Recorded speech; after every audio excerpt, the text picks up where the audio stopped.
it's a clear attempt to bury these stories. But the big thing here, Dan, is who is actually instructing the CPS to schedule these dates, and who's actually doing it. It's got to be a political instruction, and is it coming from the very top? Is Keir Starmer actually saying make sure those trials are buried as much as possible? And what's the best day to do it? When the inauguration of the new president of America. The politicised judiciary, though, under two-tier Keir, must really believe that we are stupid.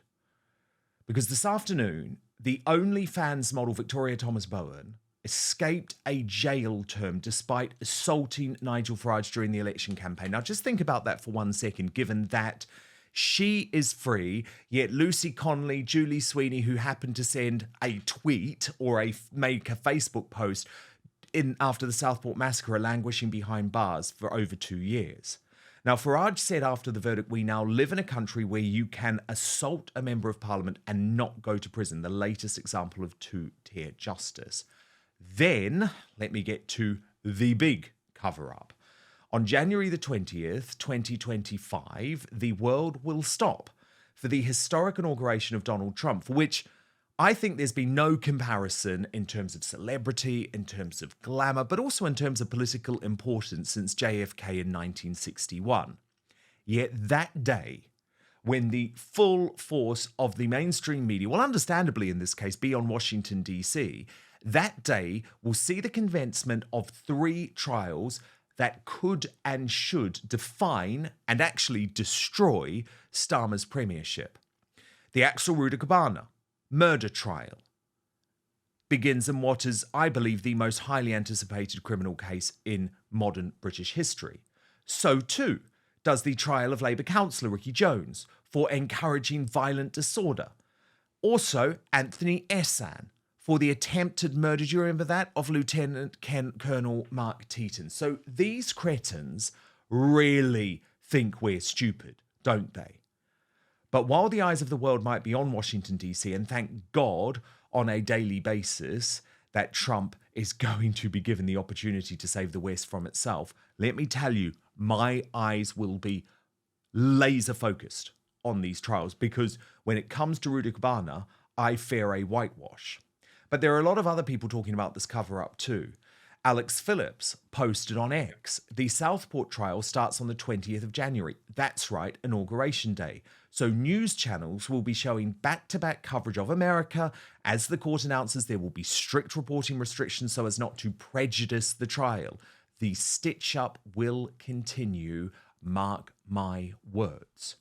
God Save Great Britain described this as the biggest cover-up of our lifetime. World by Wolf wrote, guess who else has a trial date on the 20th of January? You really thought we wouldn't notice, Home Office? And Nick Buckley posted, do not allow our government to hide these 3 court appearances and cases. Make sure you discuss them on the day.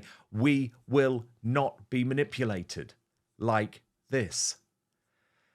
Now, Howard Cox, it is utterly extraordinary, isn't it? And they really must think we're stupid if they think that this is just a coincidence. The most important day in American politics in years just happens to be the day that these 3 trials start in the UK. What a joke. Well, it's a clear attempt to bury these stories. But the big thing here, Dan, is who is actually instructing the CPS to schedule these dates, and who's actually doing it. It's got to be a political instruction, and is it coming from the very top? Is Keir Starmer actually saying make sure those trials are buried as much as possible? And what's the best day to do it? When the inauguration of the new president of America. So I cannot believe this is being allowed, and I hope that the famous 5, our 5 MPs at Reform UK will really, interrogate Keir Starmer all the way to the 20th. And then you just think about, as Alex Phillips rightly points out, what sort of restrictions are going to be put in place here? What are we going to be told we can't report? What is going to be only made available to the jury? I have big concerns about that. And I really am starting to disagree with Nigel Farage when we say, oh, yes, we have the best judicial system in the world. Isn't there a time, Howard, where actually we have to say, no, we need transparency now. There are reasons that we no longer trust our judiciary. Our judiciary in recent years has become increasingly political. Personally, I'd like to see cameras in the courtroom. Actually, I'd like to see all the evidence on display. I would like to head towards an American system. Well, I totally agree with you. I always supported the cameras in Parliament, for example. I mean, I witnessed a travesty of justice recently. You probably heard of the Tooting Four. We're going back to, I've been on something like 25 anti-ULEZ protests in London to stop the ULEZ expansion or protest against it. And it's always peaceful. It was always fun, carnival-like. Children were there. We had antique fire engines there. We had a big double-decker bus giving rise to people. And the police, well, 3 or 4 were present. Everyone was friendly and got on with each other. But the last particular anti-ULEZ protest was a few days before the actual mayoral election that I was standing in. And that was held in Tooting. And unfortunately, the Mayor of London, for example, used his powers, as Police and Crime Commissioner of London, to actually put together a case against 4 or 5 people who simply were there, like they were doing for 60 previous anti-ULEZ protests, objecting to the ULEZ expansion. And guess what happened? They were found guilty of abuse, making his family feeling, Sadiq Khan's family feeling, very worried and of their safety, etc. They were 300 meters away from his house, nowhere near it whatsoever. And the worst thing about it is he wasn't even in his house that day. And I've actually took part in 2 previous Tooting-based, because that's where it was, where he lives, Tooting-based protests, and we were even closer.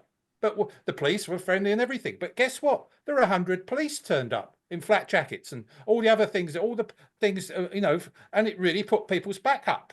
And not one of those 4 people, most of them were pensioners, mid-70s, those sorts of things, were causing any violent or abusive behaviour whatsoever. And yet, a single judge, a district judge, on this Westminster Magistrates Court, found them guilty and fined them £1,000 each, approximately. That sort of thing. And yet, pro-Hamas marches are allowed to cause literal havoc and literal violence on a weekly basis.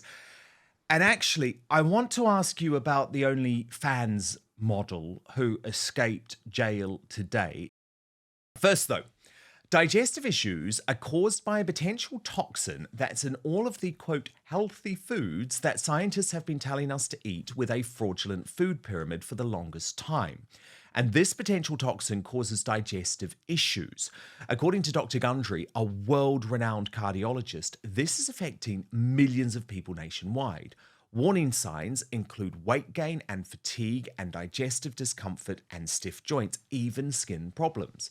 Well, Dr. Gundry explains these side effects are often mistaken for normal signs of aging because digestive issues develop usually over a matter of years and sometimes even decades. I can assure you that the damage is probably caused by these health foods and it's far from normal. The good news is you can easily help fix the problem from your own home. It's very simple. You just have to know which foods are actually healthy and which contain this hidden potential toxin.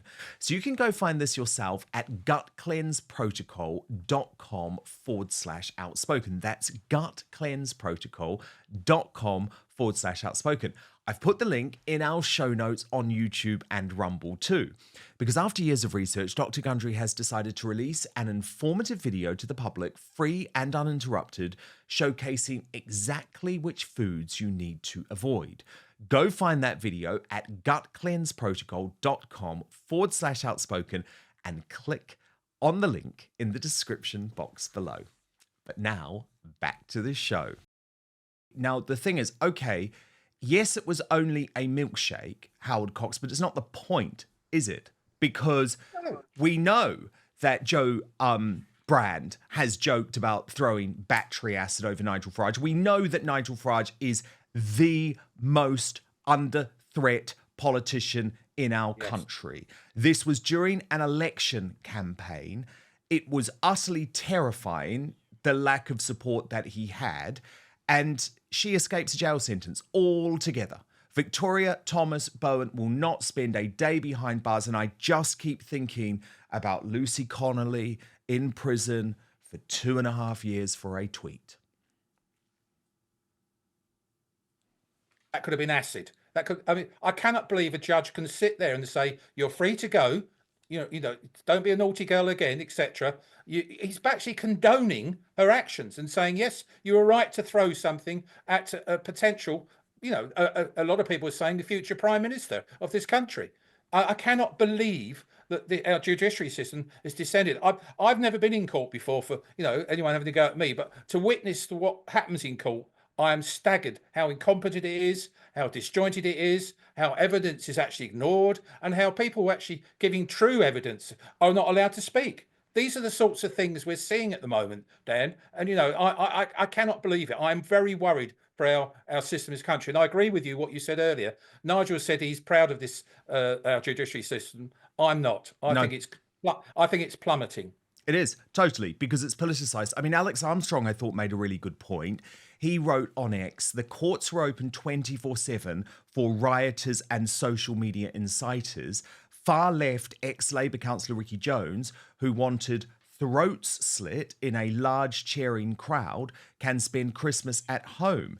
His court date has been set for Trump's inauguration to avoid the headlines. Did they think we wouldn't notice? And that's what's absolutely appalling to me. I've been keeping in touch with Lucy Connolly's family. She's the woman who's in prison for an ex-post. She's not being given a visit home for Christmas. That has been rejected, which is utterly appalling. Yet Ricky Jones is going to be with his family. I mean, how can you say there's not two-tier justice?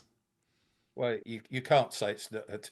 I mean, we're in a situation now. It is two-tier justice. It's all sorts of things going on. People doing honest, basically, freedom of speech. All the sorts of things we cherish in our democracy is being persecuted, and yet you can be violent and you can have hate words all over the place, especially on those Hamas rallies. You quite rightly, I've walked down Hyde Park when they were walking down there, and the abuse that the Jewish faith got there, honestly, it made me feel ill. And yet I've also walked on a Jewish rally and no one said one hateful word. I couldn't hear anything. It's unbelievable. We are in a dangerous situation. I think we're plummeting further, and unless Starmer gets hold of this, which I don't believe he's capable of doing, I don't know where we're heading for, mate. Very good point, Howard Cox. Very, very good point. Thank you so much for watching Dan Wootton Outspoken. Please click on my face just to the bottom left to subscribe to this brand new independent news source and turn on the notification bell so you'll be alerted to our brand new live shows, uncancelled interviews, and special royal episodes. Outspoken is also now available as a podcast, so you can listen to the show every weekday on the go, wherever you are.